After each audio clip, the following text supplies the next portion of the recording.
This is Bernier-sur-Mer, one of 3 towns on Juno Beach that were liberated by the Canadians on D-Day 75 years ago. And today, almost everywhere you look here, you'll find the maple leaf. There are almost more Canadian flags flying in these communities than there are back home in Canada.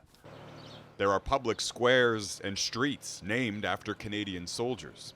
There's even Canada House, one of the very first homes that was liberated by the Canadians when they came ashore. It's one thing to celebrate the heroes who liberated this country, but for a long time these communities have also struggled with the question of what to do with their battle scars. From bullet holes at the beach to tank tracks in the pavement, reminders of the war are everywhere, and these communities have chosen not to repair the damage. So we've got to be able to make sure that we are not turning everything into sacred land, but on the other end, it's heritage and we've got to preserve it.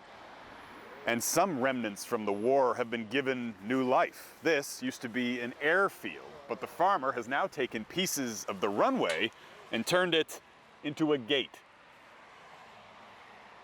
And take a look at this. There are still the rungs on this tree leading up to a German sniper position in the middle of this farmer's field.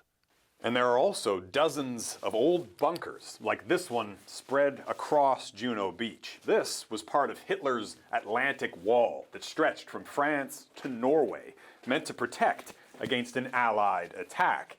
Now, many of these bunkers housed weapons. This one, just a couple meters below the surface, was a command post, basically an office where Nazi leaders would meet to discuss plans to shore up their defenses.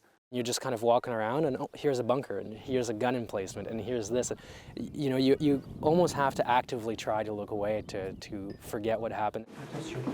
The Juno Beach Center, the only Canadian museum in Normandy, is now offering tours of these bunkers. Instead of hiding their battle scars, they're embracing them as unofficial memorials to D-Day.